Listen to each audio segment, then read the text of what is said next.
बिस्मिल्लाहिर्रहमानिर्रहीम। मैं हूं हसन रज़ा बुखारी एडवोकेट और आप देख रहे हैं एक्सपोज टाइम न्यूज़ की नशरियात।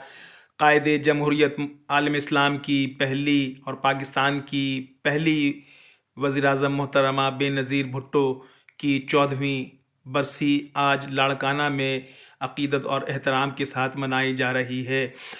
मोहतरमा बेनज़ीर भुट्टो को आज से 14 साल कबल रावलपिंडी के मुकाम पर दहशतगर्दाना हमले में शहीद कर दिया गया था।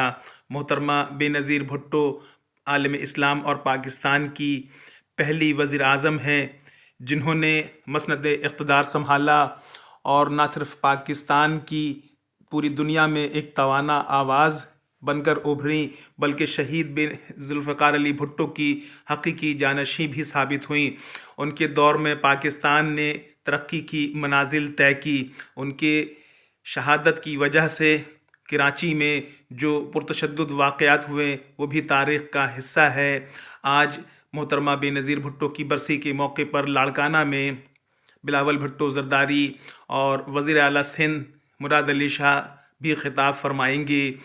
लेकिन सवाल ये पैदा होता है कि आज 14 साल गुज़र गए और इस 14 सालों में 5 साल पीपल्स पार्टी की भी हुकूमत रही, मगर आज तक बेनज़ीर के कातिल कैफ़र किरदार तक नहीं पहुँचाए जा सके। तो पाकिस्तानी अवाम बिलखसूस पाकिस्तान पीपल्स पार्टी के जाले इस बात की उम्मीद रखते हैं कि जल्द बेनज़ीर के कातिलों को कैफ़र किरदार तक पहुँचाया जाएगा और हक़ाइक़ से अवाम को भी आगाह किया जाएगा। चूँकि मोहतरमा बेनज़ीर भुट्टो पाकिस्तान की हकीकी लीडर थीं और उनके दौर में पाकिस्तान ने तरक्की की मनाजिल तय की थी और आज पीपल्स पार्टी उनकी बरसी पर अक़ीदत और एहतराम से तक़रीब का एहतमाम कर रही है।